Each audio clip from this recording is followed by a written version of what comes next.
여러분이 제 강연을 들으실 때마다 제가 항상 말씀드린 주제가 있습니다. 인체, 신진대사, 그리고 대사 건강입니다. 왜냐하면 이 영역이 과학자로서 제 강점이고 매일 연구하는 영역이기 때문입니다. 저는 대사 기능을 통한 건강 증진 방안을 매일 고민합니다. 오늘은 여러분께 인체가 에너지를 어떻게 사용하는지 말씀드리겠습니다. 우리의 몸에는 수백만 건의 화학 반응이 항상 이루어지고 있습니다. 그리고 이러한 반응들을 총체적으로 신진대사라 부릅니다. 이러한 반응이 더욱 활성화되면 여러분의 대사율은 높아집니다. 이러한 반응이 적어지면 대사율은 낮아집니다. 하지만 한 가지 분명한 것은 우리 몸에서 어떠한 활동이 이루어지던 신체의 작용을 위해서는 에너지가 필요하다는 것입니다. 이러한 에너지 확보를 위해 우리는 먹습니다. 그리고 우리의 식단을 구성하는 3대 요소가 있습니다. 이 3대 영양소는 이미 들어보셨을 탄수화물, 단백질, 그리고 지방입니다. 우리 식단의 주요 성분입니다만 이 중 2가지 영양소만 인체의 연료원으로 사용됩니다. 바로 탄수화물과 지방이죠. 반면 단백질은 인체의 구성 성분이라 할 수 있습니다. 우리 몸은 단백질로 구성되어 있습니다. 단백질은 우리 몸이 작동하고 움직이는데 필요한 구조를 제공하는 역할을 합니다. 우리가 에너지원으로 지방 혹은 탄수화물을 사용하느냐 여부는 인슐린이란 호르몬에 달려 있습니다. 인슐린은 우리의 혈류에 포함된 적은 양의 호르몬이며 어떤 에너지원을 인체가 사용할지를 결정합니다. 그렇다면 우리가 섭취하는 영양소가 어떻게 인슐린에 영향을 줄까요? 인슐린이 우리가 사용하는 에너지원을 결정한다면 우리가 음식물을 섭취하면 인슐린 수치는 어떻게 바뀔까요? 우리가 빵, 시리얼, 밥 등 순 탄수화물을 섭취하면 인슐린 수치는 급증합니다. 인슐린 수치가 평소 대비 10배 급증하며 최대 4시간까지 높은 수치를 유지합니다. 반면에 지방을 섭취하더라도 지방 자체가 인슐린에 끼치는 영향은 미미합니다. 인슐린이 낮은 상태에서 순 지방을 섭취한다고 하더라도 인슐린 수치는 변화하지 않고 그 상태를 계속 유지합니다. 지금까지 지방과 탄수화물 2가지 에너지 원천에 대해 말씀을 드렸습니다. 인슐린 수치가 올라가면 우리 몸은 에너지원을 바꾸는 의사결정을 합니다. 그리고 대부분의 에너지를 탄수화물에서부터 가져옵니다. 기본적으로 인체가 당분 연소 모드로 들어갑니다. 그리고 당분 혹은 혈당을 연소합니다. 반면에 인슐린 수치가 낮으면 인체는 에너지원을 교체하여 더 많은 지방을 연료원으로 연소합니다. 인체는 에너지원을 교차적으로 사용할 수 있습니다. 엔진이 선택할 수 있는 연료가 2개 있는 소나타 하이브리드 모델과 마찬가지입니다.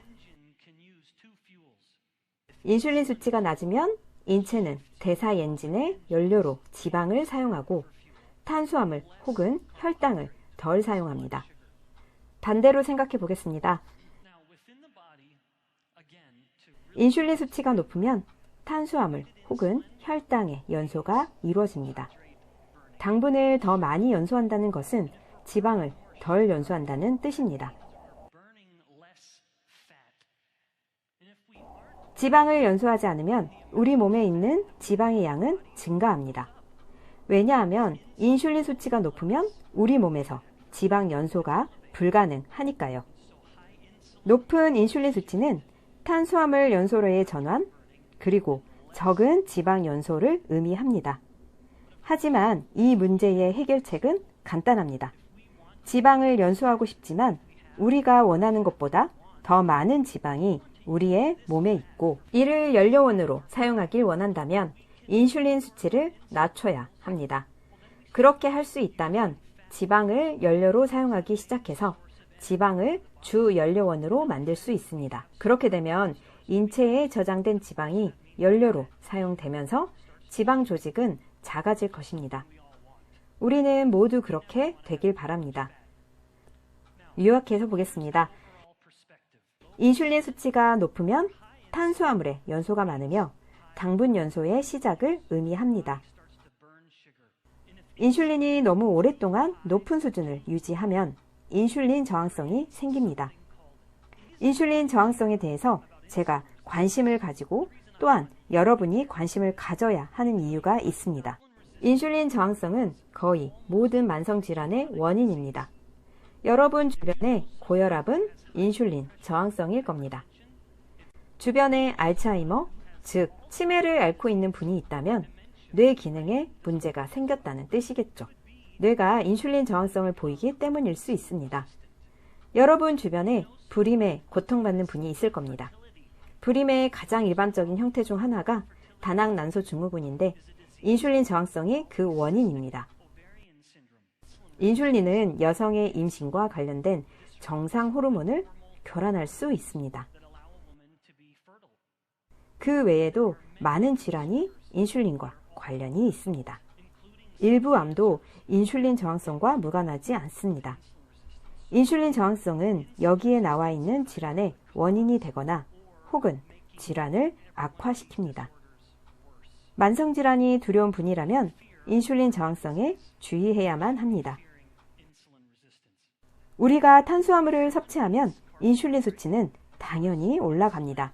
우리 몸은 연료원 확보를 위해 탄수화물 연소를 시작합니다. 당연한 일입니다. 탄수화물을 섭취하면 인체는 탄수화물의 사용을 원하고 또 인슐린이 인체에 그렇게 하라고 말을 해줍니다. 반면에 우리가 지방을 섭취하게 되면 지방 자체는 인슐린을 낮은 수준으로 유지하는데 도움을 줍니다. 그러면 인체는 어떤 연료원을 사용할까요? 바로 지방을 연료원으로 사용합니다. 지금 말씀드린 에너지원 간의 전환이 이루어지는 현상을 과학적으로는 대사적 유연성이라 합니다. 우리 신체의 대사 엔진이 두 개의 연료원을 유연하게 사용할 수 있는 것이죠. 탄수화물이 들어오면 탄수화물을 연소하고 반면에 지방이 들어오면 지방을 연소합니다. 우리 모두는 대사 유연성을 가지길 원합니다. 지방과 탄수화물을 자유롭게 사용하는 하이브리드 차량과 같은 모습을 원하는 것이죠. 하지만 애석하게도 탄수화물은 조금만 섭취해도 충분함에도 불구하고 사람들은 정제 전분 및 정제당을 너무나 많이 섭취하고 있습니다. 그래서 인슐린 수치는 항상 높고 인슐린이 높은 상태에 고착되고 맙니다.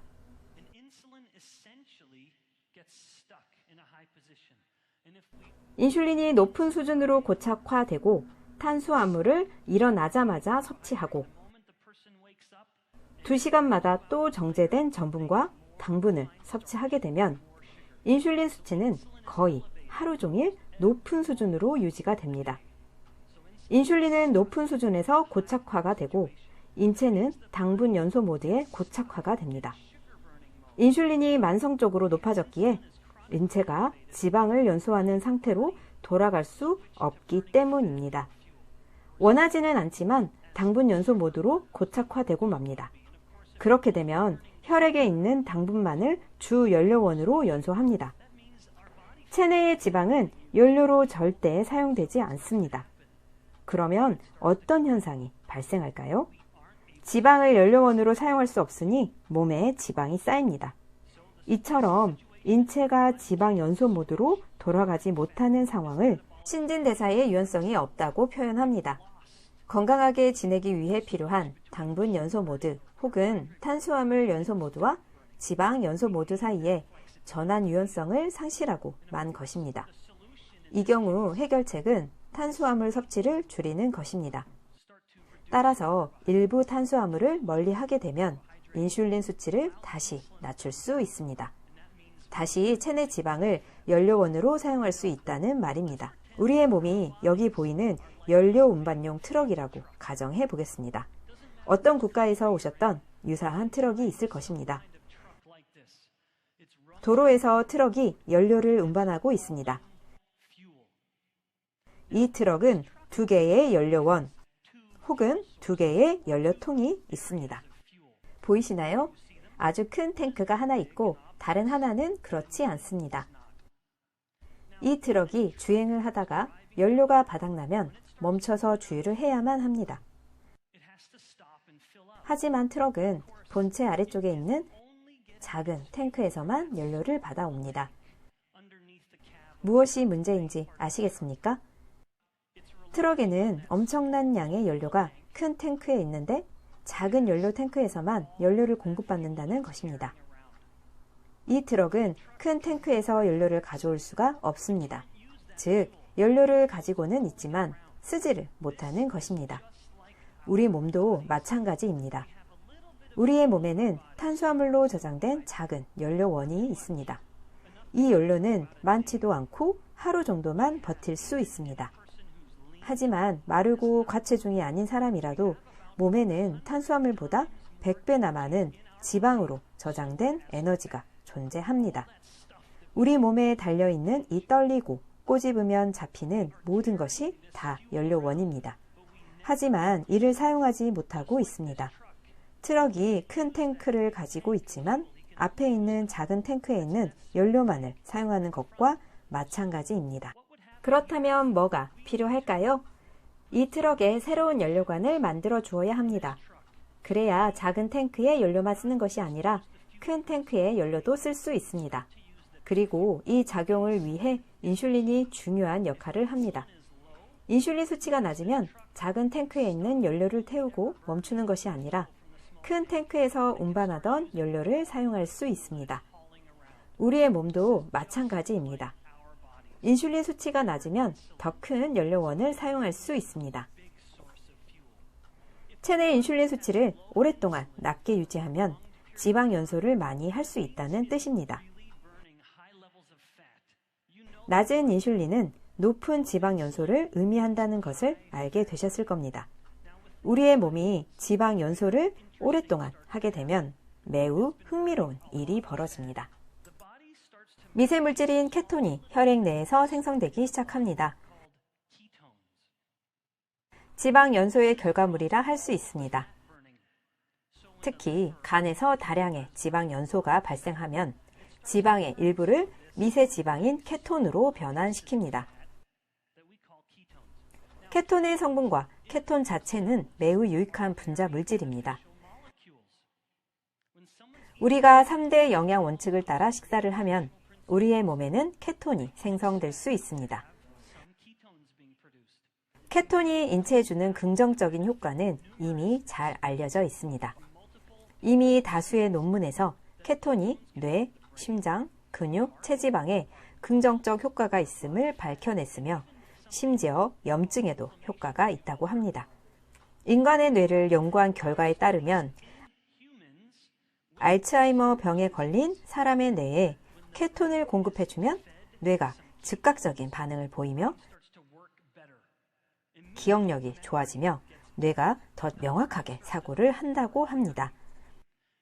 심장의 경우 심부전이 오면, 즉 심장이 잘 뛰지 않으면 심장에서는 더 많은 케톤을 사용하기 시작한다고 합니다. 케톤은 심장이 더 잘 뛰게 도와주고 수축시마다 혈액을 더 잘 공급하게 도와주어 심장 박동의 효율성을 높여주기 때문입니다. 케톤은 근육에도 긍정적 영향을 줍니다. 저희 대학의 연구소에서 작년에 발표한 논문에 따르면 케톤은 근육이 운동을 하는 과정에서 더 적은 양의 산화 스트레스를 생성하도록 도와줍니다. 그리고 현재 출간 준비 중인 논문에 따르면 케톤은 체내 지방의 대사율을 높이는 데 도움을 줍니다. 여러분은 지방 조직 자체에 대사율이 있다는 것을 알고 계셨나요? 케톤은 대사율을 정상 대비 3배 높일 수 있습니다. 염증은 인슐린 저항 및 당뇨와 같은 다양한 만성 질환과 관련이 있으며 케톤은 염증을 억제하는 효과를 가지고 있습니다. 신체 전반적으로 봤을 때 케톤은 우리의 몸이 조금 더 잘 활동할 수 있도록 도움을 줍니다.